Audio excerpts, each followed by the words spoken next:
जितना ग्रेस आपने रिसीव किया उसे कीजिए।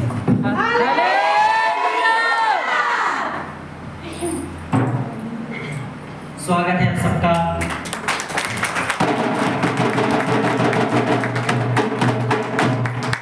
परमेश्वर के घर में उसकी उपस्थिति में सभी बैठ जाए।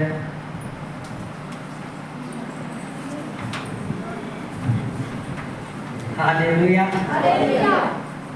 आप सब आशीष हो आज।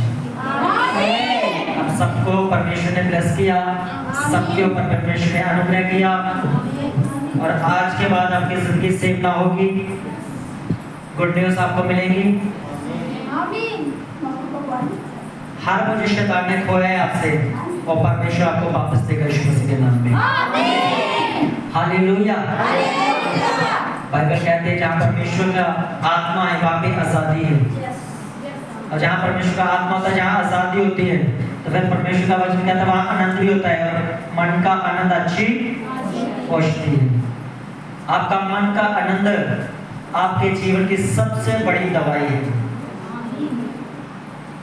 लोग कहते हैं अभी तक भी फुल वैलिडिटी, अभी इलाज नहीं अभी तक आया उसका, लेकिन बाइबल कहती है आपका मन का आनंद, परमेश्वर का वचन जब आपके अंदर होगा, जब परमेश्वर का वचन आपके अंदर होगा, परमेश्वर उस बीमारी को जड़ से खत्म करेगा। हालेलुया। परमेश्वर का वचन, मन का आनंद बोलो अच्छी औषधि है। मन का आनंद मेरे लिए सबसे बड़ी दवाई है। हालेलुया। ये दवाई आपको कोई डॉक्टर नहीं दे सकता दुनिया में। हालेलुया। और ये वो दवाई है जिसको खाकर सभी चंगे होंगे, एक भी जंग बिना चंगा ना रहेगा। डॉक्टर की दवाई आधा काम कर सकती है, 90%, 99%, 100% आज तक कोई दवाई नहीं बनी जो 100% काम करे, लेकिन परमेश्वर की जो बाइबल की वर्स जिसमें लिखा है मन का आनंद अच्छी दवाई है, सबसे बढ़िया बेस्ट दवाई है, जी आपको हील करेगी, जी आपको चंगा करेगी। हालेलुया। अब वो मैं दवाई आपको देने के लिए जा रहा हूँ। रेडी है सभी? आज खुराक छोटी होगी लेकिन डोज बड़ी होगी। हालेलुया। खुराक एक ही होगी लेकिन इसकी जो डोज है वो बड़ी होगी। देखिए हमारे पास टाइम लिमिटेड है, लेकिन जो प्रभु ने मुझे दिया है वो मैं आपको देकर ही मैं आपको ब्लेस करूंगा। तो परमेश्वर क्यों हमें बुलाते हैं, हम किस लिए परमेश्वर की उपस्थिति में आते हैं? आप ध्यान से सुनना। यीशु मसीह का कईयों का कहना है कि यीशु मसीह बाहर का परमेश्वर है। कईयों का कहना है कि यीशु मसीह जहाँ जहाँ जाते हैं वो लोगों का धर्म बदलते हैं। कई लोग कहते हैं यीशु मसीह अंग्रेजों का परमेश्वर है। यीशु मसीह के ऊपर कई तरह की धारणाएं लोगों की, कई तरह के विचार हैं लोगों के। लेकिन मेरा आपसे एक सवाल है, अगर आपको बोले कोई कि आपका पति, आपका पत्नी, आपके माता पिता, आपका कोई घर वाला, आपका कोई रिश्तेदार है, वो तो चोरी करते हैं, आप मान जाएंगे उसे? मान जाएंगे आप उसको? आप क्या बोलेंगे कि हमने कभी नहीं सुना? अब जिस व्यक्ति ने प्रभु यीशु मसीह के बारे में सुना ही नहीं, आप उसे धर्म परिवर्तन बोलो, आप उसे दूसरा परमेश्वर बोलो, भारत का बोलो, अंग्रेज का बोलो, कहीं का बोलो, उसे कोई फर्क नहीं पड़ता, क्योंकि वो जानते हैं यीशु मसीह कौन है। हालेलुया। पर प्रभु ने कहा, प्रभु यीशु मसीह ने कहा, उसने कहा मैं तुमसे वो बातें करता हूँ जो मैं पिता से सीखी, मैंने जो पिता ने मुझे दी है, और मैं स्वर्ग की बातें करता हूँ। तुम इसलिए मेरी बातों को समझ नहीं पाते क्योंकि तुम स्वर्ग के ऊपर ध्यान नहीं लगाते, इसलिए तुम स्वर्ग की बातों को समझ नहीं पाते। तो प्रभु ने कहा फरीसियों को, मैं धरती की बातें तुमसे करता हूँ, तुम्हें वो भी समझ नहीं आती। अगर मैं गहरी बातें परमेश्वर की स्वर्ग की तुमसे करूंगा तो तुम कैसे समझोगे? हालेलुया। तो यीशु मसीह कौन है मैं आपको आज बताता हूँ। मेरा एक सवाल है, क्या परमेश्वर एक कंट्री का है कि पूरी दुनिया का परमेश्वर है? दुनिया में एक परमेश्वर है कि हर धर्म का अलग अलग परमेश्वर है? एक ही धर्म का। सब जितनी पूरी कायनात है, जितने धर्म है, सबका कौन है? एक ही परमेश्वर है। उसको बांटा किसने? कभी फौजी पेंशन डैडी देखा कि नहीं अपना फादर, बड़ा बोलता डैडी मेरे यार थे, छोटा बोलता कारण रीजन पेंशन वाली है भी। हालेलुया। अपने फायदे के लिए क्या करते हैं, डैडी दादा बाप को बोलते 4 दिन उसका रोटी खाएंगे, 4 दिन एक टाइम आता ना इधरों का ना उधरों। लेकिन जो सरकारी नौकरी करता है, पेंशन आनी है, तो क्या बोलते हैं सभी, डैडी इधर केले लेते, दूसरे जगह डैडी में सेब लेते हैं। रीजन कारण क्या मिल रहा है वहां से? मेरी बात समझ आ रही है आपको? जो कोई भी परमेश्वर को मानता है वो किसी रीजन से मानता है।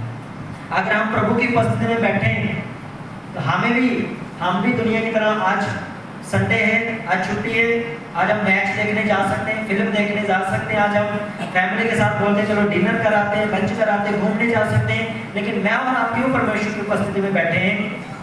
रीजन दो, कारण दो। पहले वो जो प्रभु यीशु मसीह को जान चुके हैं, यीशु मसीह के प्यार को जान चुके हैं कि यीशु मसीह ना तो धर्म के लिए आए, ना जात के लिए आए, वो ना किसी को छोटा करने के लिए आए, ना किसी को ऐसा नहीं है कि प्रभु ने किसी को कहा मैं तुझे आशीष नहीं दूंगा। पहले वो लोग हैं जो जान चुके हैं कि यीशु मसीह सच्चा परमेश्वर है और वो हर एक के ऊपर प्यार करने वाला परमेश्वर है। हालेलुया। वो आपकी जाति नहीं देखता, वो आपका रंग नहीं देखता, वो आप छोटे हैं, बड़े हैं, काले हैं, गोरे हैं, कपड़े अच्छे डाले नहीं डाले, परमेश्वर को इससे कोई मतलब नहीं। परमेश्वर को मतलब है आपकी स्पिरिट से, आपके आत्मा से, जो उसने आपके अंदर दिया है, आपके अंदर डाला है, जिससे आप जीवित प्राणी हैं। हालेलुया। आत्मा निकल जाएगा तो क्या रह जाएगा? ये बॉडी क्या रह जाएगी? शरीर बोलेंगे सरकारी खाली ढांचा रह गया है ना। लेकिन जब तक इसके अंदर आत्मा है तब तक हर कोई इससे क्या करता है? डरता है और इस बात को मानता है कि परमेश्वर की रूह इसके अंदर वास करती है, परमेश्वर का आत्मा आपके अंदर वास करता है। तो पहले वो लोग हैं जो परमेश्वर से प्यार करते हैं, यीशु मसीह को अच्छी तरह चख चुके हैं, जान चुके हैं, विरोध का सामना कर चुके हैं, तानों का सामना कर चुके हैं, तुम्हें पैसे मिले वो सब चीजों का सामना कर चुके हैं, जान चुके हैं। यीशु मसीह ना लालच देते हैं, ना पैसे देते हैं, ना लेते हैं। सिर्फ यीशु मसीह के पास आने से हम पर अनुग्रह होता है। प्रभु यीशु मसीह हमारी बीमारियों से हमें मुक्त करते हैं, वो हमारे पापों से हमें क्षमा देते हैं और यीशु मसीह स्वर्गीय जीवन जीने के लिए हमारी सहायता करते हैं। पहले वो लोग हैं। हालेलुया। दूसरे वो लोग हैं जब पहले ही दूसरे हैं, क्योंकि क्यों? वो इसलिए क्योंकि जब आप पहले आए थे तो आप ये नहीं आए थे कि मैं पहला बनूंगा, आप दूसरे बनकर आए थे। आप बीमार थे, आप दुखी थे, आपने इस सभी जगहों पे जाके देख लिया, आपको कोई फर्क नहीं पड़ा। आपने हर जगह आपने दंडवत किया, आपको कोई हासिल नहीं हुआ। 12 साल के रॉबर्ट बाइबल कहते हैं उसने अपनी सारी संपत्ति वेदों को दे दी, डॉक्टरों को दे दी, हकीम उसने देख लिए, बड़े बड़े तंत्रिक उसने देख लिए, लेकिन उसको कहीं भी आराम नहीं मिला। उसने अपने मन में कहा अगर मैं यीशु मसीह के कपड़े को जाकर छू लूंगी तो मैं चंगी हो जाऊंगी। तो बाइबल कहती है यीशु ने कहा तेरे विश्वास ने तुझे चंगा किया है बेटी, आप खुशी से लौट जाओ। तो परमेश्वर ने वहां पे उसके साथ कोई एग्रीमेंट नहीं किया, कोई सवाल नहीं किया, कोई बहस नहीं की। परमेश्वर ने कहा तेरे विश्वास ने तुझे चंगा किया। तो आज जो आप पहली बार आए हैं, आपको अजीब लग रहा होगा, इस तरह की प्रेयर, इस तरह का आपको माहौल लग रहा होगा। कई लोग तो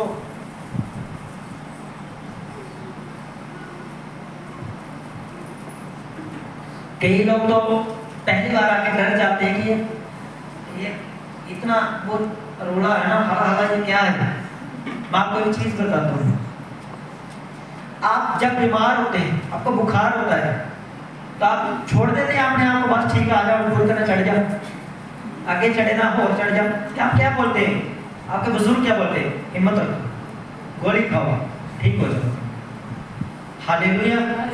उसी तरह शैतानी चीजें होती हैं, शराब होते हैं, दुष्ट आत्माएं होती हैं, जिन आपको लगता है सब कुछ ठीक है पर ठीक नहीं हो रहा, उसका रीजन आपके पीछे वो दुष्ट आत्माएं होती हैं। ये नहीं कि किसी ने लगाई, ये छोड़ दो, क्योंकि एक ऐसी शक्ति है जो आपको परमेश्वर से अलग करती है।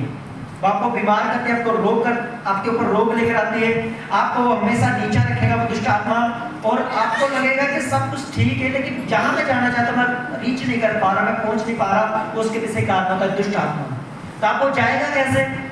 आप अगर आप उसे बोलेंगे दुष्ट आत्मा चला जा, वो जाएगा। मिलते करेंगे दुष्ट आत्मा चला जाए, वो जाएगा। बीमारी को मिलते करते हैं, बीमारी चला जा जाता है वो चीज। मैं आपको सीधी एग्जाम्पल मैं आपको देता हूँ। अगर गली का स्ट्रीट डॉग जो होते हैं, फालतू कुत्ते जो होते हैं गली में घूमने वाले, अगर वो आपके घर में आ जाए, आप बोलते हैं ऐसे बोलते हैं वहाँ चला जा, जाता है वो कभी? गया किसी का? क्या करना पड़ता है आपको? धक्का मारना पड़ता है, जाओ तो जाकर दूर उठे पैर मार दे, कई बड़े ट्रीट होते हैं ताकि मगर तो ना बोलते। हालेलुया। ये जो दुष्ट आत्मा होती है, जो आपको लगता है ये सुगर है जी, सुगर नहीं, सुगर के पीछे कौन है? वो दुष्ट आत्मा है। तो जब उस दुष्ट आत्मा को डांटेंगे तो ऐसे तो नहीं बोलेंगे दुष्ट आत्मा चली जाओ, चली जा रही है, चली जाओ, वो कभी नहीं जाएगी। उसको आपको सहारा चाहिए, आपको ताकत चाहिए, उसे लड़ने के लिए आपको मसा सामर्थ्य चाहिए। यीशु ने कहा वो ही देने के लिए मांगा। हालेलुया। प्रभु यीशु ने कहा वही देने के लिए मैं तुम्हें आया। जब हम यीशु के पास आते हैं, प्रभु यीशु हमें मसा देते हैं, वो हमें सामर्थ्य देते हैं, वो हमें आत्मिक ताकत देते हैं। फिर वो आत्मिक चीजें जो बुरी हमारी जिंदगी में काम करती हैं, जैसे परमेश्वर के भवन में आते हैं, हम उनको डांटते हैं, हम उनके ऊपर, जैसे आप सबके ऊपर हाथ रखकर प्रे हुई, कोई आत्मा से भरकर गिर रहा था, कोई दुष्ट आत्मा से आजाद हो रहा था, कोई किसी को परमेश्वर छू रहा था, तो जैसे परमेश्वर में मसा देता है, ताकत देता है, आप जो भी जैसे भी हुआ, ये सब आपके लिए और मेरे लिए भलाई के लिए। हालेलुया।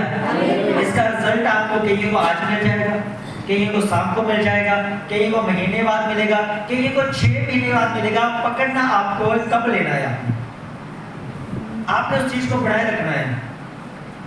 अगर कोई गिफ्ट आपको देता है तो आप क्या करते हैं? उसको संभाल के रखते हैं ना। किस लिए संभाल के रखते हैं? क्योंकि वो गिफ्टेड है। तो जो परमेश्वर ने आपको गिफ्ट दिया, उसको, उस ग्रेस को, उस मसल को आपने संभालना है, उसे आपने पकड़ के रखना है। वो जाएगा कैसे? वो जाएगा पाप से। सामर्थ कैसे निकलेगी आपकी जिंदगी से? खत्म कैसे होगी? पाप से। ये बढ़ेगी कैसे आपकी जिंदगी में? पवित्रता से। जितना परमेश्वर में पवित्रता में चलेंगे, परमेश्वर आपको उतना ब्लेस करता जाएगा, आशीष करता जाएगा, चंगा करता जाएगा। आप जितना पाप करेंगे, आप उतना डोंट अपने आप को देखोगे। क्योंकि आज कारण बीमारी बड़ी नहीं है, आज कारण आपका जीवन बुरा है वो बड़ी बात नहीं है। कारण सबकी जिंदगी में ये है कि उसके अंदर जो पाप छुप कर बैठा है, और बाइबल कहती है पाप ही हर बीमारी की जड़ है। तो हम क्या करते हैं? हम ऊपर से डांटते हैं बीमारी को, दुष्ट आत्मा को। वो चीजें जाएंगी, वो 100% है, वो चीजें जाएंगी। लेकिन जो पाप अंदर बैठा है, अगर आप उसको बाहर निकाल देंगे, दुनिया की कोई दुष्ट आत्मा आपको छू नहीं सकती। मैं आपको बता रहा हूं, दुनिया की कोई बीमारी आपको टच नहीं कर सकती। 20 साल हो गए मुझे मसीह में, 20 साल, कभी दवाई नहीं खाई। अगर पेट में कहीं दर्द हुआ तो कोई टेस्ट करवाया, वो नेगेटिव आया, असर पॉजिटिव कुछ नहीं हुआ। वो भी अपने शक के लिए, शक दूर कर लेते बंदा बोलते हैं। हालेलुया।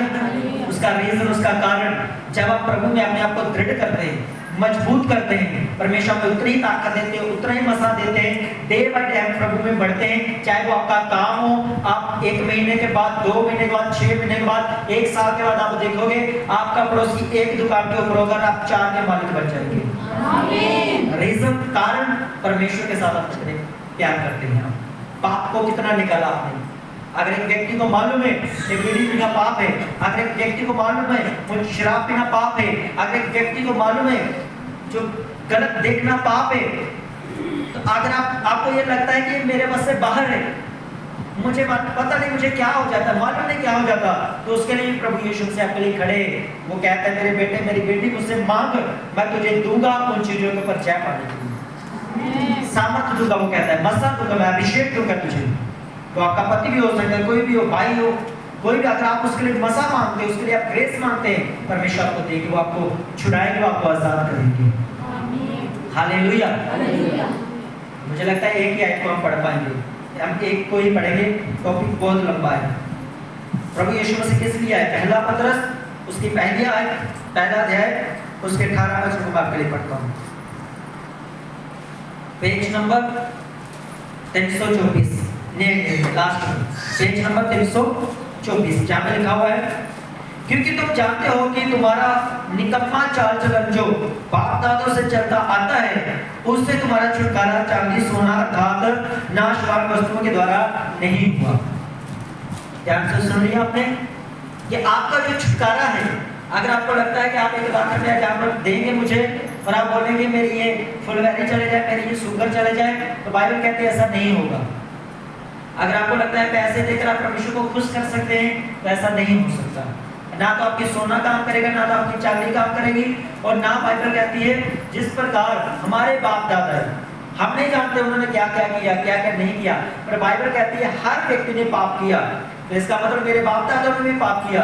तो बाइबल कहती है कि तू अपने बाप दादा के चाल चलन के ऊपर मत चलना, तू वैसे चलना जैसे मैं तुझे कहता हूँ, जैसे हम बाइबल में पढ़ते हैं कि परमेश्वर हमें क्या कहता है उसी के अनुसार हमें चलना है।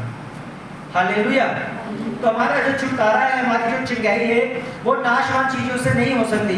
ना तो सोने से हो सकती है, ना कपड़े देने से हो सकती है, ना जूते देने से हो सकती है, ना पैसे देने से हो सकती है। चर्च में ऐसी कोई चीज नहीं आप बोलेंगे लो जी मैं इस चीज की कणकरी बोरी लाके मैं ढेर लगा देता हूँ, पास्टर जो प्रार्थना करो मैं चंगा हो जाऊंगा। तो बाइबल कहती है नाशवान चीजें आपको चंगा नहीं कर सकती, आपको माफ नहीं कर सकती।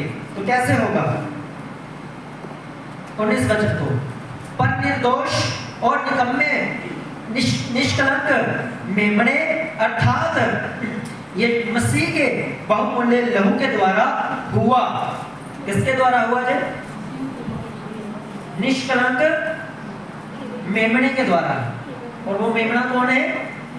प्रभु यीशु मसीह। आज आप अपने पड़ोस में देखो, यात्रा देते हैं लोग, बलियां देते हैं लोग, किस लिए देते हैं? वो अपने छुटकारे के लिए, घर की सुख शांति के लिए, घर की चिंगाई के लिए। इन सब चीजों से मैं बाहर निकल के आया हूँ। तो हमारे क्या होता था, हमारे घर में, मेरे परिवार में, ये 1 साल करना है जी, फिर 2 साल करना है जी, हर साल करना है जी, 3 साल के बाद करना है जी, शेड्यू का देते रहना, हटाना नहीं है जी, एक आप चलते रहना जब तक जीना है। तो गारंटी कोई नहीं है, कदों भी शेड्यू लेने वाला, शेड्यू देने वाला कदों भी बिगड़ सकता है, कोई गारंटी नहीं है। हालेलुया। उस बीच में मेरी मुलाकात हुई यीशु मसीह से, प्रभु से। बाइबल कहती है उसने एक ही बार सारी दुनिया के लिए, मेरे और आपके लिए मेमना बनकर इस धरती के ऊपर आया। उसने क्रूस के ऊपर जान दी, यीशु मसीह मारा गया, यीशु मसीह को कब्र में दफनाया गया। बाइबल कहती है वो अपने वचन के अनुसार, परमेश्वर के वचन के अनुसार तीसरे दिन मुर्दों में से जी उठा, और 500 से अधिक लोगों ने उसे स्वर्ग जाते देखा।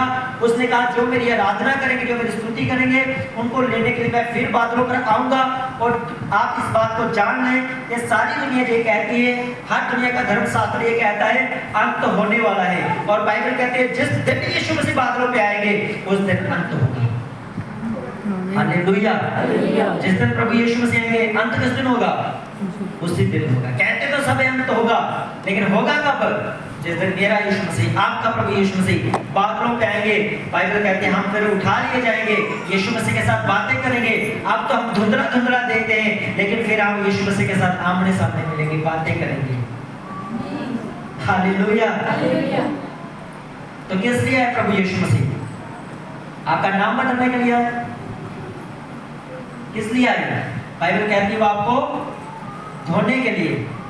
आप कलंकित थे दुनिया की नजरों में, आप कलंकित थे अपनी नजरों में, आप बुरे थे अपनी नजरों में। और मैंने शराब पी, और मैंने अपनी पत्नी को मारा, और मैंने पड़ोसी का झगड़ा किया, मैंने अपने माता पिता को गलत कहा। आप कलंकित थे अपनी नजरों में, लेकिन जब आपने प्रभु यीशु मसीह के ऊपर विश्वास किया, उसने कहा मैं तुम्हें निष्कलंक करता हूँ, मैं अपने लहू से तुम्हें धोता हूँ, मैं तुम्हें पवित्र करता हूँ। और मैं आपको एक चीज बताता हूँ, एक बात बताता हूँ, जब परमेश्वर आपको माफ करते हैं, जब आप परमेश्वर के पास आते हैं, यीशु मसीह के पास आते हैं, वो केवल आपको माफ नहीं करते, लेकिन जो लोगों की नजरों में आपका कैरेक्टर होता है जिसे लोग कहते हैं तो शराबी है, जिसे लोग कहते हैं तो गाली देने वाला है, जिसे लोग कहते हैं तो दुष्ट आत्मा से जकड़ने वाला है, वो लोग भूल जाते हैं, इस बात को याद रखते हैं कि यीशु मसीह का ये मानने वाले भाई बहन बन चुका है। अब प्रभु यीशु मसीह का प्रेम इसमें बसता है, वो आपकी अच्छाइयों को जानेगा, वो आपका पास्ट पुराना बुरा सब भूल जाएगा। प्रभु यीशु मसीह में इतनी ताकत है, वो आपको नया जीवन दे देता है।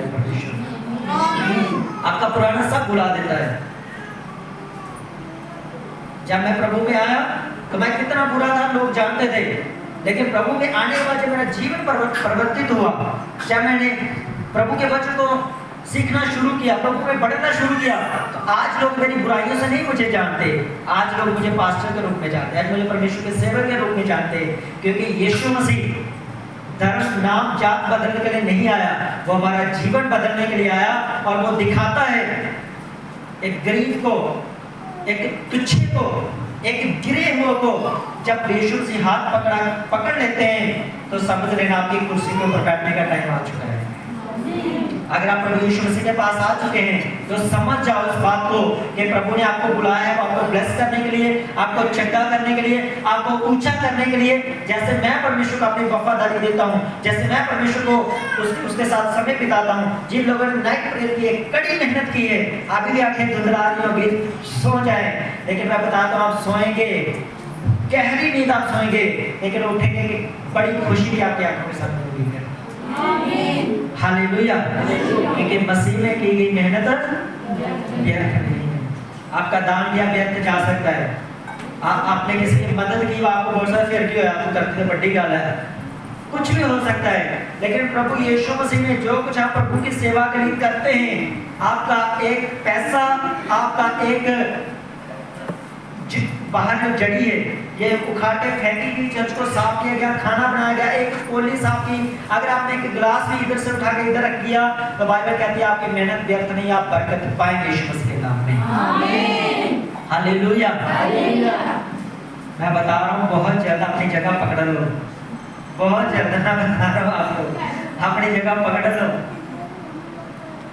बड़ा चेंजेस आने वाला है, परमेश्वर करने वाला है, हमारे भी, हम में भी और आप में भी। हालेलुया। तो जिन्होंने गवाही नहीं लिखाई तो जाओ फटाफट लिखाओ, उनको जो नहीं आए हैं उनको बताओ यीशु मसीह बातों का परमेश्वर ने, वो परमेश्वर ये नहीं आया मर गया खत्म, उसने जी कोड़ी को चंगा किया, उसने 12 साल वाला चंगा किया, वो ऐसा परमेश्वर नहीं है, चंगा किया किया किया, वो आज भी करता है, अब भी करता है, अभी आप विश्वास करो, अब भी करने वाला वो परमेश्वर है। हालेलुया।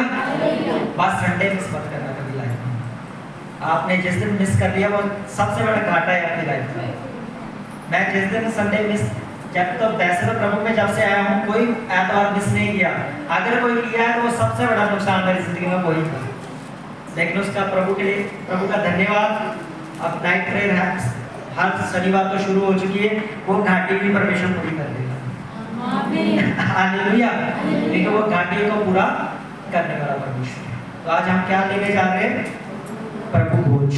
तो नए लोगों के लिए मालूम नहीं प्रभु भोज क्या है। प्रभु भोज ये भोज था जिस दिन प्रभु यीशु मसीह को पकड़वाया जाना था, जिस दिन प्रभु यीशु मसीह को क्रूस पर के लिए आज्ञा मिली थी, पकड़वाया जाना था, उससे एक दिन रात पहले प्रभु यीशु मसीह ने अपने चेलों से कहा कि मैं तुम्हारे साथ एक अच्छा खाना खाना चाहता हूँ। क्या कहा प्रभु ने?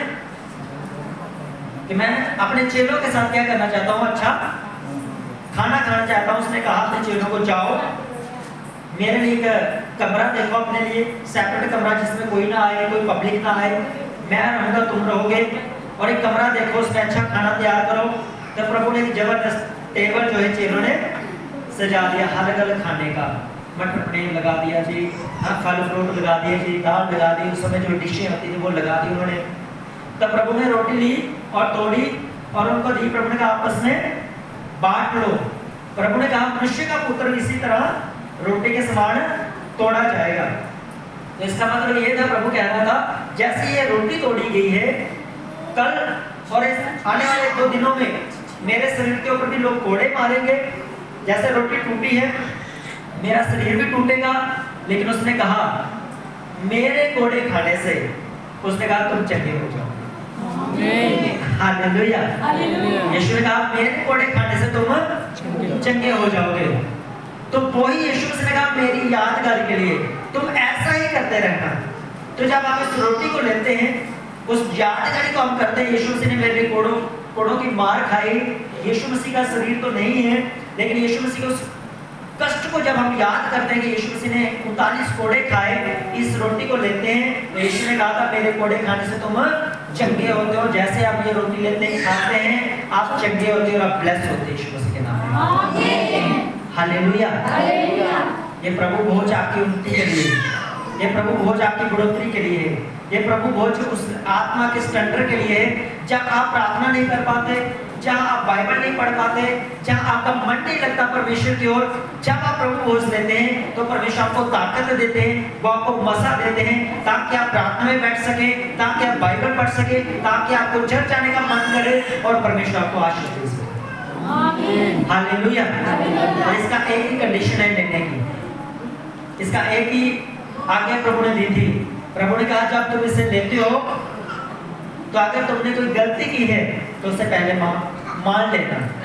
अगर किसी को माफ नहीं किया तो उसे माफ कर देना। अगर किसी के साथ कोई बुरा किया है तो उसे दिल से निकाल देना है। प्रभु ने कहा अगर तेरा भाई तुझसे नाराज है, भेंट को छोड़ देना, पहले अपने भाई से मेल मिलाप करना, उसके बाद आकर तो भेंट चढ़ाना। तो जैसे आप प्रभु की मेज में से लेते हैं तो आपको मुझे बताने की जरूरत नहीं है, अपने पड़ोसी को बताने की जरूरत नहीं है। आप अपने मन में ही कह सकते हैं परमेश्वर मेरे पड़ोसी में, मेरी बहन में, भाई में, सास ससुर में, सासू नूह दे विच खिचड़ियां जी पकदियां, प्रभु मुझे माफ करना, मुझसे गलती हो गई। अपने आप ही मान लेना, मांगना परमेश्वर से प्रभु मुझे आगे अच्छा जीने की मुझे शक्ति दे, अच्छा बढ़ने की मुझे तो बसा दे। परमेश्वर वो अनुग्रह करेगा और आप बढ़ेंगे और इज्जतदार होंगे और फलदायक होंगे। हालेलुया। उसके बाद बाइबल कहते हैं यीशु मसीह ने उनको जूस दिया अंगूरों का। रोटी के बाद प्रभु यीशु मसीह ने क्या दिया चेलों को? अंगूरों का जूस दिया, रस दिया, कि बड़ा फेमस होता था उस समय। तो प्रभु ने कहा इसे भी आपस में बांट लो। उसने कहा जैसे तुम ये लहू आपस में, ये जूस आपस में बांटते हो, अंगूरों का रस, दाखरस तुम आपस में बांटते हो, प्रभु ने कहा ये जैसे तुम इसे पी रहे हो, क्रूस के ऊपर कोड़ों से लेकर क्रूस तक मेरे शरीर का सारा खून जो है वो बह जाएगा। और यीशु ने कहा मेरे लहू से तुम पापों से मुक्ति पाओगे, तुम छुटकारा पाओगे, तुम निष्कलंक किए जाओगे। जो बाइबल कहती है मेमने के लहू से। तो जब हम इस दाखरस को लेते हैं, जब हम प्रभु के मेज में से जब हम लेते हैं तो परमेश्वर हमारे पापों को भी क्षमा करते हैं। यीशु से हम पर दोष लगाने के लिए नहीं आया। उसने ये नहीं कहा तू पापी है और तू मेरा बुरा किया। और प्रभु ने कभी मार खा, कभी भी मरियम को, लाजर को ये नहीं कहा मैं तुम्हारे घर में आया तूने मुझे प्यार नहीं किया। कभी शिमोन को प्रभु ने कहा तूने मेरे हाथ नहीं धुलाए। कभी पतरस की सास को प्रभु ने नहीं कहा और तूने रोटी नहीं बनाई। प्रभु चाहता था उसको ब्लेस कर, फिर वो प्रभु की सेवा कर। हालेलुया। तो ऐसा प्रभु यीशु से जब हम उसकी मेज में से लेते हैं, वो हमें माफ करके, वो हमें क्षमा करते हैं और एक नया जीवन जीने के लिए प्रभु हमारी मदद करते हैं। हालेलुया। अब रोटी तो चलो ठीक है, अब ये दाखरस की महत्वता आज आपको बताता हूँ। तो इजराइल देश में दाखरस की बड़ी महत्वता होती थी। अंगूरों का जो रस होता था इसकी बड़ी महत्वता होती है। अब ध्यान से सुनना, ये दाखरस कहाँ पे इस्तेमाल किया जाता था? जब लड़का और लड़की की मंगनी होती थी, उस समय जब मंगनी पक्की होगी, लड़के ने लड़की को और लड़की ने लड़के को जब पसंद कर लिया, ठीक है जी हम मैरिज कर लेंगे, एक दूसरे के साथ हमें पसंद है, तो उस समय एक बाजा बांधी जाती थी। क्या बात बांधी जाती थी? लड्डू का डब्बा 500 रुपये देते कि नहीं? क्या बांध देते हैं? देवी का 500 रुपये की होगी, गल पक्की होगी। हालेलुया। उस समय भी गल पक्की करते थे। लड़के वाले परिवार माता पिता, लड़की वाले परिवार माता पिता, उस समय दोनों को, लड़का को, ध्यान से सुनो अभी, लड़का को, लड़की को, उनके माता पिता को दाखरस दिया जाता था। वो कहते हैं अब पी लो। वो बड़ी खुशी होती थी। दाखरस बड़ा एक मतलब रोज डेली पीने वाली चीज, बड़ी ये एक बड़ी चिंगाई का कारण होता है, बॉडी के लिए, सेहत के लिए अच्छा होता था। कहते इसको पी लो। अब जिस दिन शादी होगी उस दिन लड़का लड़की के दाखरस मिलेगा, उससे पहले नहीं मिलेगा। ये बाचा होगी। समझ आए मेरी बात? आप ये दाखरस क्यों नहीं पीना? क्योंकि बाइबल ये भी कहते हैं कि दाखरस के मतवाले मत बनो, जिससे लुचपन पैदा होता है। अगर लिमिटेड पिए दाखरस, दवाई खाएं तो ठीक है। अगर पूरी खांसी की पूरी बोतल पी जाए 250 ml की, तो क्या होगा? नशा हो जाएगा, तो मतवाले हो जाएंगे, तो फिर उससे लुचपन पैदा होगा। तो प्रभु ने कहा, जब बाजा बांधी जाती थी तो परमेश्वर ने कहा ऐसा ना हो, लड़का लड़की की याद में और लड़की लड़के की याद में दाखरस पिए और मतवाले बन जाए और पाप कर बैठे। इसलिए उनके बीच में ये बाचा होती थी, शादी से पहले ना तो दाखरस लड़का पिएगा और ना लड़की पिएगी। तो दोनों की जिम्मेदारी होती थी। लड़की फिर अपनी माँ के साथ ज्यादा समय बिताती थी, वो घरेलू कामों को सीखे, रोटी बनाना सीखे। पहले तो बच्ची लाडली होती है ना, पापा की परी, है ना, आजकल तो सब कहते लाडली, तो उसको तो ज्यादा मेहनत नहीं करवाते। लेकिन जब मंगनी हो जाती थी तो फिर इस्राएली औरतें अपनी बेटियों को झाड़ू पोछा करने सिखाती थी, उनको मेहमान आता है उनको डील करना सिखाती थी, घर के साथ घरेलू काम करती थी। और पिता जो होता था वो लड़के को, वो दूल्हे को, लड़के को वो जिम्मेदारी देता था कि शादी होने से पहले तुझे अपना घर बनाना है, शादी बनाने से पहले अपना बाथरूम बनाना है, शादी होने से पहले तुझे अपना घर के जो पांडे बर्तन होते हैं वो तैयार करने। उस समय दान दहेज नहीं होता। आजकल जो देते हैं वो गलत करते हैं। बाइबल के अंदर ना देना भी गलत है और लेना भी गलत है, ठीक है। तो उनकी अपनी अपनी जिम्मेदारी है। लड़के को बोलते हैं अपना दाज तैयार कर, लड़की को बोलते हैं तो दाज संभालने वाली अकल तैयार कर। तो दोनों को अलग अलग काम दिया जाता था। तो फिर जिस दिन शादी होती थी, शादी में जब उनकी मुलाकात होती थी तो उनकी मुलाकात किसके साथ होती थी, कैसे होती थी? एक दाखरस का स्पेशल कप दोनों करिए टेबल के ऊपर है, इधर लड़का इधर लड़की, लाओ जी ये होते एंजॉय करते हैं। हालेलुया। बाइबल कहती है यीशु मसीह हमारा दूल्हा है और आप उसकी दुल्हन है, और यीशु मसीह हमें लेने के लिए बादलों पर दोबारा वापस है। अब प्रभु ने मेरे और आपके लिए वाचा बांधी है। यीशु ने कहा ये खुशी मैं तुम्हें देता हूँ। ऐसा नहीं है कि वो दुल्हन के लिए हमारे लिए मना कर दिया। उसने कहा मैं तुम्हें ये आनंद तुम्हें मैं देकर चाहता हूँ, तुम दाखरस पियोगे। दाखरस पीने का मतलब है अपने आप को तैयार करना, तंदुरुस्त रखना। ये सेहत के लिए अच्छा होता है, ठीक है। अपने आप को तंदुरुस्त रखना, ब्लेस करना और अपने आप को प्रभु के लिए तैयार करना। और यीशु मसीह दूल्हा, उसने पहले भी कुर्बानी दी थी, वो आज भी कुर्बानी दे रहा है। वो कहता है जब तक मैं तुम्हें लेने के लिए ना आऊं, प्रभु ने कहा मैं दाखरस नहीं पीऊंगा। समझाए मेरी बात को? आज भी प्रभु अपनी दुल्हन के लिए, मेरे लिए, आपके लिए आज भी वो सैक्रिफाइस करते हैं, रोज वो बलिदान करते हैं, दाखरस नहीं पीते। प्रभु हमारे साथ इसमें शामिल नहीं हो रहा, लेकिन प्रभु ने कहा मेज आपके सामने है, मैं मेज के साथ हूँ, लेकिन ये आनंद तुम्हारे लिए है, ये खुशी तुम्हारे लिए है, ये तुम्हारी चिंगाई के लिए, ये तुम्हारे उद्धार के लिए, आपके चिंगाई के लिए है। तो ये कौन लोग ले सकते हैं? ये वही लोग ले सकते हैं जिन्होंने प्रभु यीशु मसीह को उद्धारकर्ता माना है, अपना दूल्हा माना है, अपना प्रभु माना है, जिन्होंने नाम शब्द लिया बाइबल के अनुसार, जिन्होंने बपतिस्मा लिया है। तो अगर आपने प्रभु में नाम शब्द नहीं लिया तो आप अपने आप को तैयार करें। अगली बार, उससे अगली बार, उससे अगली बार जब आपका दिल करे प्रभु को अपने जीवन देने के लिए, बपतिस्मा ले आप पानी के अंदर, तो उसके बाद आपको ये दिए जाएगा। हालेलुया। लेकिन आप निराश ना हो जाएं। आप प्रभु के मेज में से नहीं खा रहे तो निराश मत होना। आप प्रभु के घर से, प्रभु भोज आपके लिए दूसरा बना है, आप उसको खा कर भी ब्लेस हो जाएंगे, जो वो दूसरे लोग जिन्होंने बपतिस्मा नहीं लिया। हालेलुया। तो आज भी प्रभु जब हम ये दाखरस लेते हैं, रोटी लेते हैं, तो प्रभु हमसे देखते हैं, वो हमसे प्यार करते हैं कि सच्ची दुल्हन आज भी मेरे लिए अपने आप को तैयार करती है। समझ नहीं आई आपको? जब हम इस दाखरस को लेते हैं, प्रभु आज इस बात को जानते हैं, समझते हैं, हमें देख रहे हैं वो कि मेरी दुल्हन, यीशु कहते हैं मेरी दुल्हन मेरे लिए अपने आप को तैयार करती है। हालेलुया। तो वहां पर जो दुल्हन और दूल्हे का जो रिश्ता है वो पवित्रता का है। वहां पर कोई भी ऐसा संसारिक और शारीरिक काम नहीं होगा स्वर्ग में। बाइबल कहते हैं हम सब स्वर्गदूतों के समान हो जाएंगे। वहां पे शादी नहीं होती स्वर्ग में।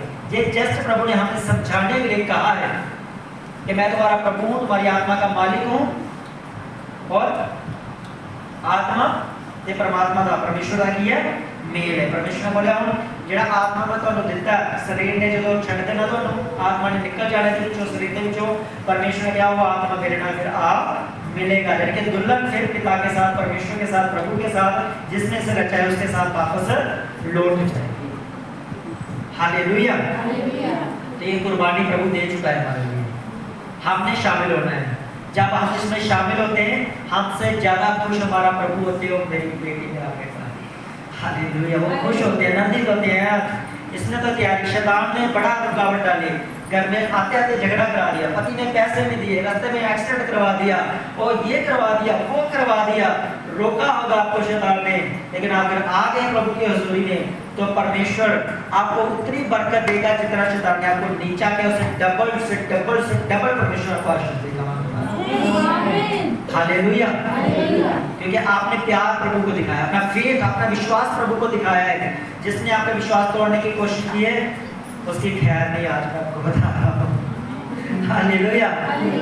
ਅਸੀਂ ਚਰਚ ਜਾਣੇ ਚਰੋੜ यीशु भी मरोड़ देगा चंगी तरह होगी। हालेलुया। खड़े हो जाएंगे सभी, टाइम बहुत ज़्यादा हो चुका है, जल्दी खत्म करेंगे 2 बजे से पहले। जिन्होंने प्रभु को लेना है बपतिस्मा लिया वो आगे आ जाए, प्रभु आपको आशीष दे।